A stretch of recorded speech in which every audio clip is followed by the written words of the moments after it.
Business communication एक बहुत largest area है, क्योंकि जीवन में हम जो बोलते हैं वो हमारे कम्युनिकेशन में आता है। एक्चुअल आप अगर कम्युनिकेशन को क्लियर अंडरस्टैंड कर गए तो बिजनेस के पार्ट को समझ जाना कोई टफ नहीं है, ईजी है, आसानी से आप ले लेंगे। इवन देन आपको बताना तो वो सब पढ़ेगा ही जो इसमें आता है। तो देखिए हम लोग कभी कम्युनिकेशन पे बात कर रहे थे, राइट। तो जो कम्युनिकेट है, जो संचार व्यवस्था हम लोग बातचीत करते हैं, एक दूसरे से बनाते हैं, basically it has to be a sum of the kind. इसके अपने कुछ प्रकार होते हैं। तो जो कम्युनिकेशन होता है ये बेसिकली दो काइंड का होता है, दो प्रकार है। एक तो वर्बल कम्युनिकेशन और दूसरा नॉन वर्बल कम्युनिकेशन। तो आज हम लोग जानेंगे verbal communication and as well as non verbal communication. तो ये वर्बल कम्युनिकेशन क्या होता है और नॉन वर्बल क्या होता है, ये आप पहले एक जनरली तौर पे मोटा मोटा समझ लें। वर्बल कम्युनिकेशन दरअसल वो होता है जिसमें आप बातचीत करके, कम्युनिकेट करके, आप एक दूसरे की सुनकर और बोलकर किसी समस्या का समाधान लें। तो any a talk that is related from business either for any another kind, but if you take to be a solution of from that by communicate, आपने अपनी बात रखी, मैंने अपनी बात रखी, आपने अपने तरीके से समझाया, मैंने अपने तरीके से समझाया, केस सॉल्व हुआ, मैटर आपका समझा दिया, वो आपका कम्युनिकेशन में आता है। तो वो वर्बल में आता है जिसमें आपको बोलना और कम्युनिकेट करना पड़ता है। दूसरा होता है नॉन वर्बल कम्युनिकेट, जिसमें आपको बातचीत मुंह से नहीं करनी है, ना कानों से सुनना है, उसके तमाम दूसरे और भी रास्ते होते हैं, बाय मैसेज है, बाय और अनदर काइंड है, जिससे आप अपने वर्बल कम्युनिकेशन को भेज सकते हैं। तो आज हम लोग फॉलो करेंगे verbal communication and non verbal communication के बारे में। Let's me follow the heading now.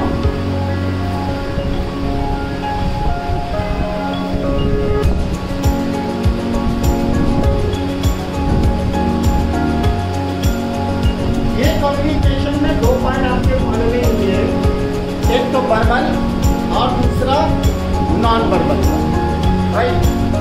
अब इसमें आज क्या है कि आज जब आप फॉलो करेंगे तो आपको राइटिंग में भी समझना होगा, तो लिखित में जब आप समझेंगे तब आप फॉलो कर पाएंगे कि एक्चुअली क्या है।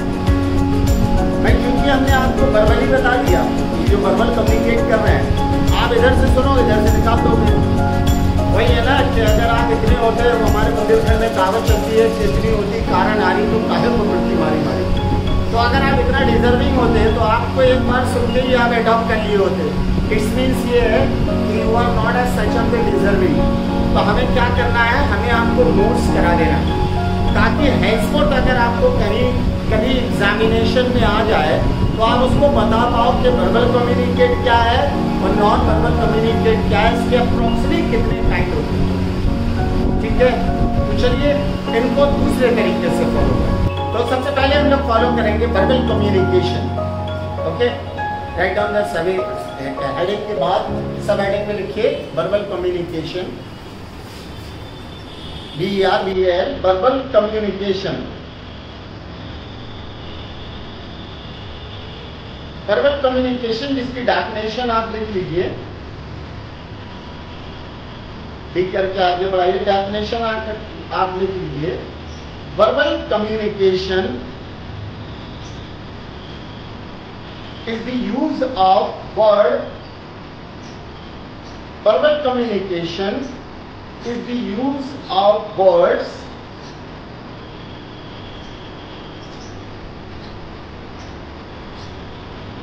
to share information.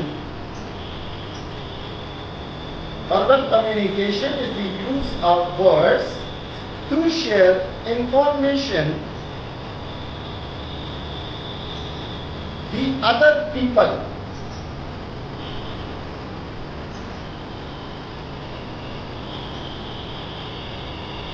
It includes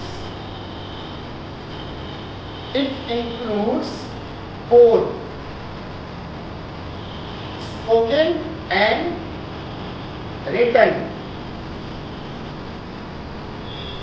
It includes both spoken and written communication. समझ में आया? Verbal communication is the use of words to share information, write other people. It includes both spoken and written communication. इसको underline करके आप लिख लें. इसमें particular कुछ आता है, जैसे कि कुछ वर्ड्स यूज होते हैं पर्टिकुलर, जैसे स्पीकिंग, लिसनिंग को मैं लगाते जाए. Speaking, listening, writing and reading. Speaking, listening, writing and reading. अब बेसिकली है क्या, ये दो ही बेस्ड इसमें रन कर रहे हैं.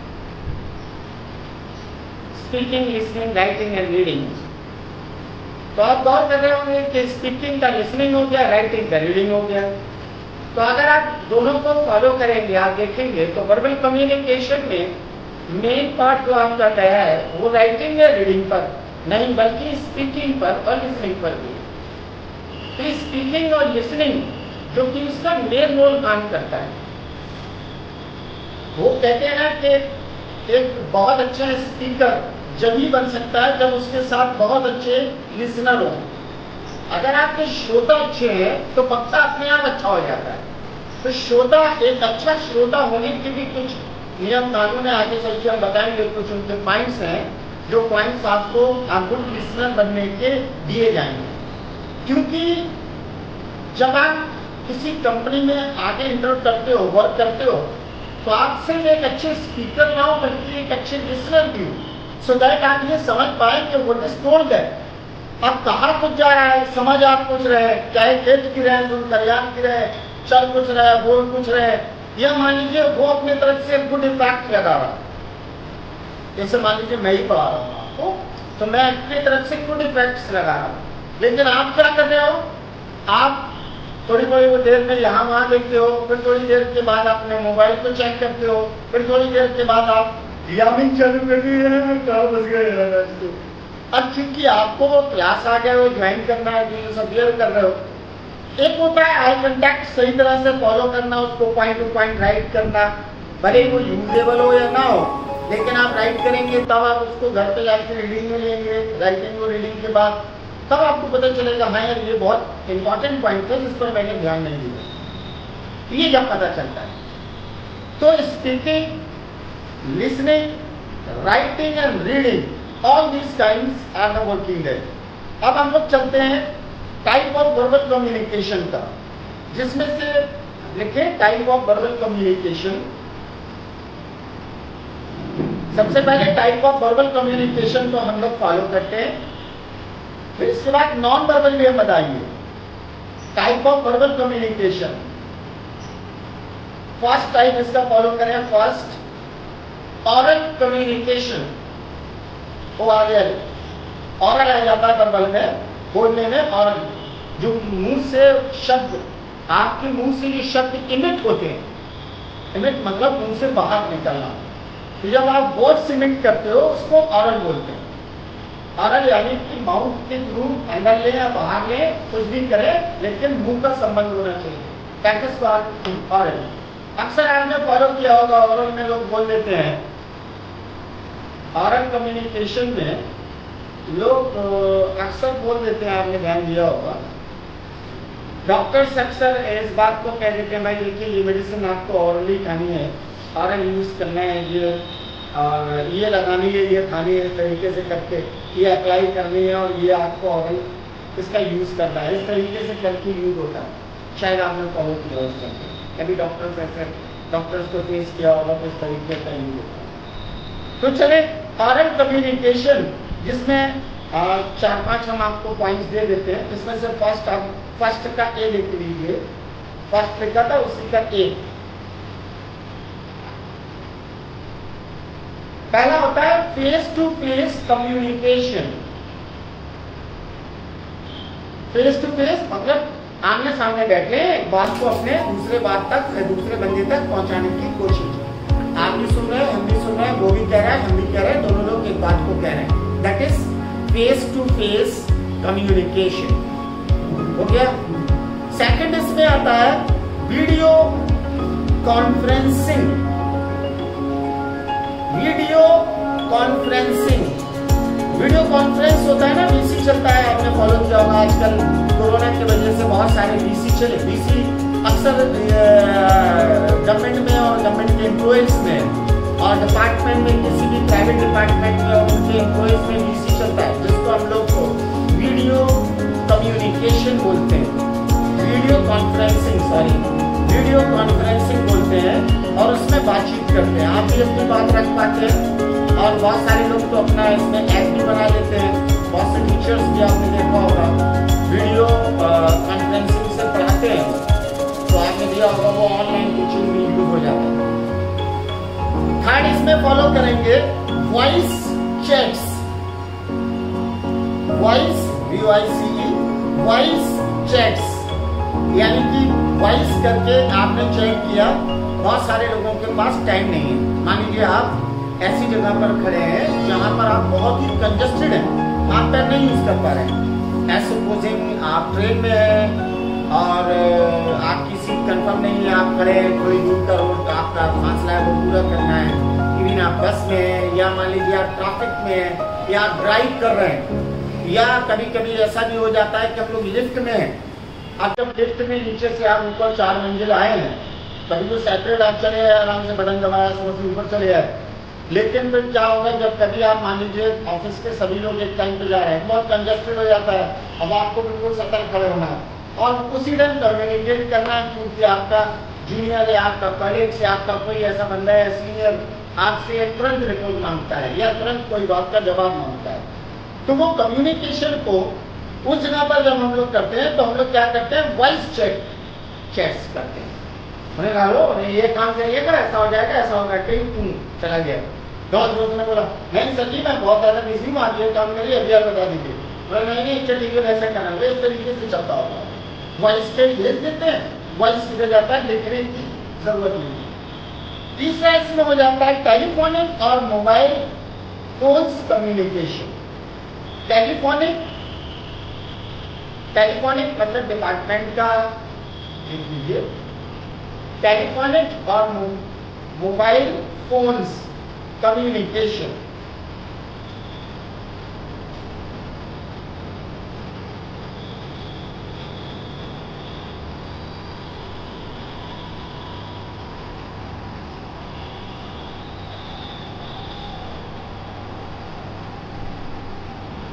So have you written now? Telephonic and mobile phones communication ऐसा होता है। टेलीफोनिक में क्या है, टेलीफोनिक में जब सर मोबाइल से जो टेलीफोन करते हैं, no not at all. Telephonic आप इसको नहीं मानिए, एक कॉन्फ्रेंस टेलीफोनिक होता है, आपने शायद ध्यान दिया हो। बड़े बड़े ऑफिस में या कहीं पर भी आप देखते हैं, हमारे यहाँ भी ऐसे ऑफिस में रहा है सर, अब तो खैर मोबाइल में इतना इजी हो गया कि आराम से करने लगे। वहां पर आपका लोकल मोबाइल से वो नहीं मानते। जैसे हमारे यहाँ नीचे डिपार्टमेंट से कौन बोल रहा है, कैसे मान रहा है, नीचे डिपार्टमेंट से कॉल आ रहा है, द्वार बाहर से आ रहा है, कैसे जाना। तो उसमें क्या होता है, एक ऑफिस में कई फोन होते हैं, उनके नंबर 1 2 3 ऐसे करके उन्होंने लगाया, हेलो हाँ कॉन्टैक्ट नंबर 5 पर आप ये पहुंचा दीजिए, ऐसा ऐसी बात आप ऐसा कर लीजिए। ये आपको कहना है सर बाहर कुछ कैंडिडेट्स खड़े आपसे मिलना चाहते हैं, mister Chadha is there, should I send to him. तो आपने इस तरीके से बोला तो उन्होंने बोल दिया ठीक है भाई आप भेज दीजिए या थोड़ी देर से। तो उसको बोलते हैं हम लोग टेलीफोनिक एंड या फिर मोबाइल का कम्युनिकेट क्या है, अगर देर तक बात है या कोई बिजनेस से रिलेटेड बात है तो आप मोबाइल कम्युनिकेट करेंगे। I hope that you got it. आशा है कि आपको ये 3 काइंड समझ में आए। समझ में आ गए 4 काइंड इसके, ठीक है ओके। इसका दूसरा फॉलो करें, ये फर्स्ट का ये था, ये क्या था, ये था ऑरल कम्युनिकेशन। आप दूसरी हेडिंग लिखेंगे आप रिटिंग राइटिंग, सॉरी राइटिंग लिख लें, WRITING राइटिंग, रिटिंग भी बोल रहे हैं, रिटिंग लिख लें, राइटिंग लिख लें, जो भी आप अच्छा समझें। कम्युनिकेशन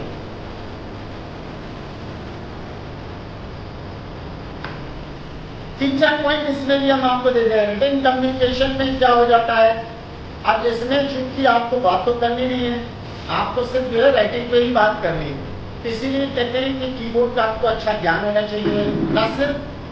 न सिर्फ आपके कंप्यूटर का, बट ऑल्सो आपका कीबोर्ड मोबाइल का भी बड़ा बैकग्राउंड आपको आना चाहिए, क्योंकि हर जगह कंप्यूटर तो आपको मिलेगा नहीं। हालांकि कंपनी से आपको लैपटॉप मिलेगा या आपकी लैपटॉप अरेंज करेंगे, वर्क फ्रॉम होम हुआ तो लैपटॉप तो डेफिनेटली है, लेकिन फिर भी अगर आप ऑन द वे है या वहां पर लैपटॉप आपका किसी मीटिंग में है, कहीं पर है, यहाँ लैपटॉप आपको अवेलेबल नहीं है उस जगह पर, और आपको कम्युनिकेट करना है रिटन में, तो आप क्या करेंगे? फिर तो जाहिर सी बात है आपको मोबाइल यूज करना है। तो for that you must know the good how to operate your mobile, first thing. Second, you must know the good use their keypad. आप उस कीपैड को अच्छे तरीके से आप जानते हो चलाना, जो सेकंडों में आप मैसेज दें। तो पहला आ जाता है इसमें जो मेन आता है, लेकिन पहले क्या होता था, अभी चलता है, पहले आ जाता है लेटर्स। लेटर्स क्या होते हैं? पत्र हम बता रहे हैं, LETTERS का नाम। लेटर्स क्या होते हैं? पत्र। पत्र व्यवहार क्या होता था? पहले बहुत चलता था, अभी है कई जगह पर, एक ऑफिस से दूसरी ऑफिस में कहीं भेजना है उनको बाहर, तो उन्होंने भेज दिया फोन करके कि हाँ ठीक है, मैं आपको ऐसा ऐसा कर रहा हूँ, ये मेरी डील है। बोलेंगे नहीं नहीं नहीं, आप मुझे उसका पेपर फैक्स करिए, या फिर आपका फैक्स काम नहीं कर रहा है या कोई वजह से प्रॉब्लम है तो आप मुझे लेटर पोस्ट करें। तो वो अप्रॉक्सिमेटली 24 आवर्स में आ जाता है आपके पास। लोकल सिटी में या इन करीब की सिटी में सर्विस अच्छी है आजकल पोस्ट ऑफिस की, तो विद इन 24 आवर्स आपको पहुंचा देते हैं, बाय कुरियर पहुंचा देते हैं। वैसे पोस्ट ऑफिस से ज़्यादा उसका रिलायबल रहता है, तो उसको यूज़ करते हैं। और कुछ लोग जहाँ कुरियर का सही है, सही उनका फैसिलिटीज़ है, लोकलाइज फैसिलिटीज़ अच्छी है, उससे दे देते हैं। तो लेटर वो एक थ्रू होता है पहला। दूसरा इसमें फॉलो करना होता है डॉक्यूमेंट्स वाला। सेकंड होता है डॉक्यूमेंट्स रिटन में। अब डॉक्यूमेंट्स में क्या है, करो साहब रिटन में तो हमने लेटर से लिख दिया, तो लेटर आपने सिर्फ संबंधित रिलेटिव प्रॉब्लम्स या रिलेटिव आपकी जो उसमें वो चले, डील चले, वही तो लिखी है। लेकिन डील के साइन पेपर डॉक्यूमेंट्स में आते हैं, किस पेपर में आपको किस फॉर्म में क्या भरा, फॉर्म कितना है, वो एक्सेल फॉर्म कितना है, उसमें क्या भरा है, किस नंबर पे क्या लिखा है, तो